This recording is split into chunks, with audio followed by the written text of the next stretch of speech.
Now, remember, maybe you don't, but there was a point in time where the whole Marvel 1000 thing popped off, and they had a bunch of like old writers, current writers that were listed. If you watched, or more so, if you read some of the current runs that were taking place, you would see that like it'd be 2-page little spreads, and they'd have Marvel 1000, and then they have all of these different writers and such. And I encourage you guys to go, and I normally wouldn't do this, but to make the point, it was important. Go look up some of those names. They make it easy for you because they're all on a couple of pages. And just do some bare basic research on the people. Why in the world does it seem that nearly all of the writers, certainly for Marvel, and it's not just Marvel, you can make this argument with DC, but especially with Marvel, all have the same exact, for the most part, so we can't say all, the vast majority of them have the same political philosophy or ideology. They adopt what is more considered mainstream leftism. And you don't have to take my word for anything. I'm not telling you to take my word for anything. I gave you guys the homework. Do it yourself. When it comes to the topic matters at hand, whether it be Trump, social justice, they, for the most part, have the same exact views. There is a little room, a little leeway that you can argue, because there are those that are either not vocal or public with their political affiliations. And there are a small majority of people that are writers and artists and such that more so on the writer side, which I want to, let's focus on that don't, adopt, let's say, what is considered more of a mainstream leftism, mainstream narrative in that sense. But the ones that do, that are open about their politics, why do they have the same views? And what trips me out is that, and that's the lovely thing about social media, is that the gift and the curse that it is, some good and some bad. I've talked about both of them. But in this case, it's good. It's good because now everybody wears their politics on their sleeve. So there's no speculation. You don't have to worry for some newspaper or magazine article or interview or something like that. They put it out there in the open for you. They got the little blue check marks on Twitter and such. And you could go just scroll up and down their timeline. They have the same views. Trump hating mainstream leftists. So when you take that into consideration, again, don't take my word for anything. Go look it up. When people in the recent, let's say, decade, maybe more of a half a decade, that have come out and you've seen these communities come up and rise more so in the response to what's taking place, saying they have issues with it. A lot of, let's say SJW, Marvel stuff is out there, right? In terms of the narratives. Characters are being hijacked. This is the argument that I make. Characters are being hijacked, being part of narratives that don't really make sense in terms of the character's legacy, adopting attitudes that don't really make sense. And what seems to happen is that these people are using them as a way to more so project their personal social preference and politics. It's less about the character and more about this being a platform and an opportunity. This is what they do. They do it with live action stuff, and you can go do that. We all know where Hollywood at. I don't have to tell you to do your research on Hollywood. There's no conspiracy. We know that the vast majority of them are, they adopt mainstream leftism. So what trips me out about it is that when I say, and I look at this, and I get out there and make these videos, I'm like, bro, that's what they're doing. They're using the characters. I'm pointing out these storylines to you. I actually own these comic books. I read these comic books. Yo. They are putting forth their social preferences and political preferences. They're trying to live them through these comic book characters, and they don't mind ruining the characters in the process. You get those weirdos who they don't even read the comics. They just, they may have a comic just to post about it on Instagram and Twitter, but when it comes to actually reading a lot of the material that's put out there, I'm willing to bet a lot of money that the vast majority of the people that criticize my position, I own more current line of comic books than they do. Period. I'm willing to bet a lot of money on that. But you get those weirdos and they say something's wrong with me.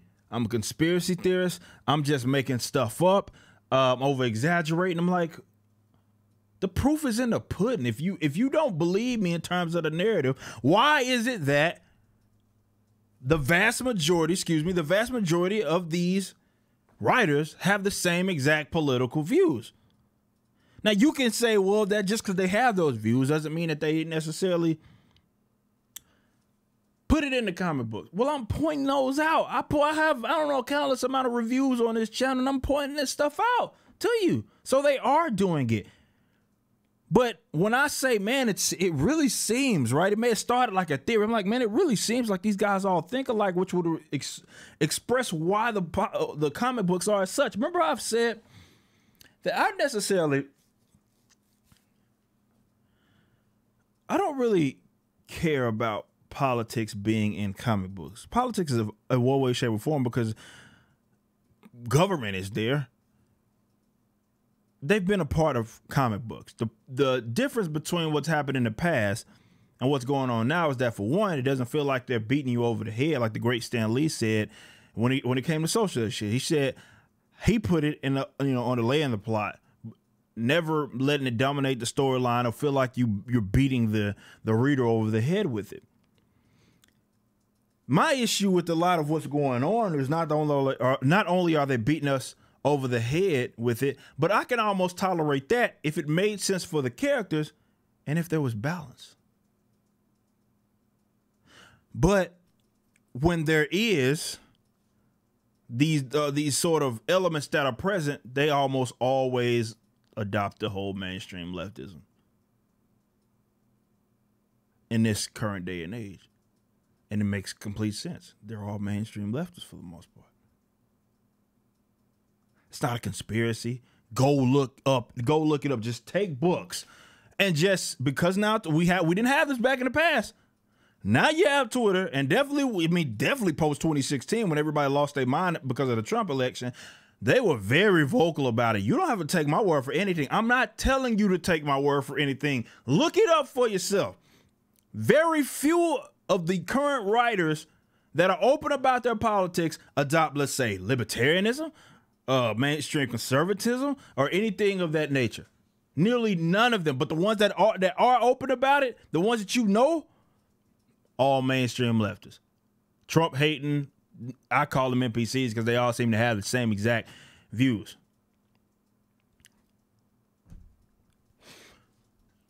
So I'm led to think, like, why? Why is this the case? It's not because there's a lack of writers that don't adopt that. There's plenty of those that exist. I'm led to believe that there's an agenda behind it. This is something that was orchestrated, engineered. This is something that maybe came from the top down, that they wanted to do this. And maybe they're actively trying to keep people out that don't adopt those views. Use this as an example. I don't even know how to say his name. Ta-Nehisi Coates, however you say his name, the guy that's writing current Black Panther, which sucks. One of my favorite characters. It's trash. This is call it what it is. It is a garbage book. This whole intergalactic Wakanda stuff. It's not working. 2016, he starts writing Black Panther.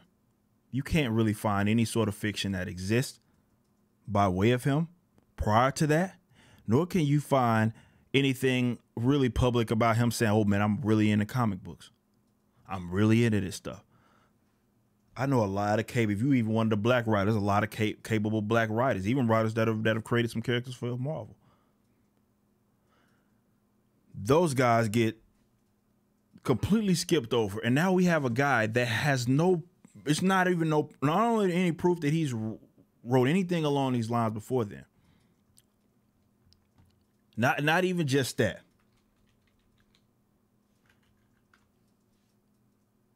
It's in the fact that there's no proof that he even is a comic book guy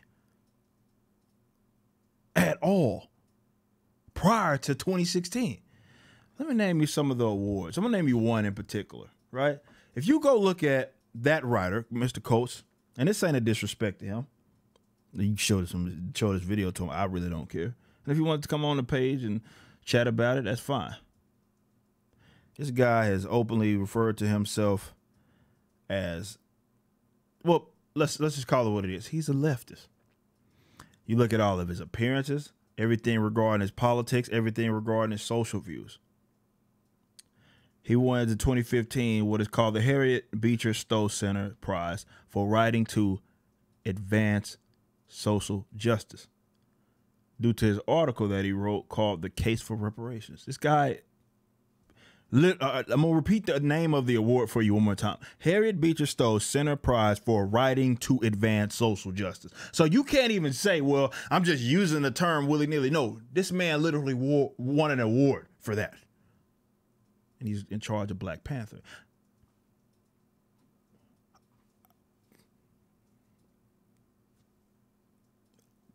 I'm not really sure. No proof that he, and that's not to say that diminishes his talent level if he was able to write a decent book. Not at all. But when you gotta try to backtrack and see what's going on with this, you're like, okay, who is this guy? This book is trash. Who is this guy? And you do some research and you figure out that prior to Black Panther, he didn't do anything that wasn't really social or political based. And it was all mainstream leftism at that. He's in charge of Black Panther. And then again, I get out here and I say, this stuff is trash. These books aren't really any good. And it seems that these people are living their social preferences and political preferences through the comic book characters. That will be the equivalent to me to taking a character like Batman and writing him. Though it's proof that I'm a comic book guy. But taking a character like Batman, and yeah, he does. He got the kind of black and gold thing going on, but I just turn him into an anarcho-capitalist. Because I'm an anarcho-capitalist, right? Batman's not an ANCAP. He's not. He has no problem working with the government. He has worked with the state numerous times, even if after they screw him over. We know his relationship with Gordon. He has no problem working with the cops. But that's like me doing that. That's like me taking a character that has never expressed any sort of, a character like, if I wanted to do my personal politics, it would make more sense for me to take a character that acts outside maybe the law, like a Punisher. If I was to try to drop the seeds of my personal politics, but I wouldn't dare, if given the opportunity to write for a Marvel or DC, I wouldn't dare take a character that I know shouldn't be acting like this and try to make them act like I would. Or write a storyline and narrative that makes them act along the social preferences that I personally have. And trying to live through these characters. That's not what good writers do. Good writers, great writers, are able to take a character, understand their history, understand their legacy, understand how the character is going to act. Certainly, if you did not create this character, this is not a new character. This character has decades upon decades of source material. And he writes something that's fresh, that is new, but it feels like the character. Your personal politics are completely irrelevant to that. Your personal preferences are irrelevant to that. But I don't think these guys are capable. This is what matters. It's not a coincidence that, okay, we're getting the last half decade. A lot of longtime comic book fans are like, it's a lot of stuff that we're really not with that's going on with some of these books. And then people like myself say, well, it seems almost like you guys are expressing the same exact politics, and then I get validated by simply just doing basic research. You guys have the same exact views, give or take a couple of people, few people. And I know a lot of people that work with Marvel that are artists and they feel like they got to be in the closet because they agree with me. And that's why I never out them. You know, I respect them. I understand where they're coming from. They feel like they don't want to put their jobs in jeopardy by aligning or with me, saying they agree with me, looking like they're attached to my words in any way, shape, or form. I know them. I never out them like that unless they were like, look, I have no problem with you telling them that this is where I'm at politically. But so many of these guys, artists, writers, even that write with them now, that are like, man, I agree with you. I can't say that. I can't say that. There's no way that I can get out there and say that. My career will be done. Why? Why would they say that? The ones that do exist, why would they say that to me? Well, it makes sense.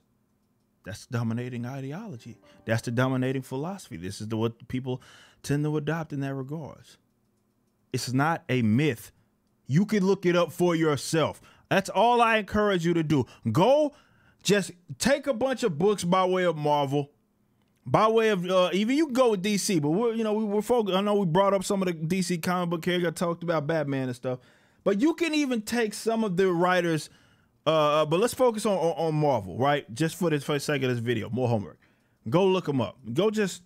All right, so-and-so is part of this team. Let me look this person's politics up. I'm willing to bet money that well over 50% of them, and it's no half and half here. I'm talking about the ones that you can find that in terms of their politics, because they talk about it on Twitter and everything, almost all of them adopt mainstream leftism. From social preference, economic preferences, and all that. It's not a myth. Don't take my word for anything. Just go look it up.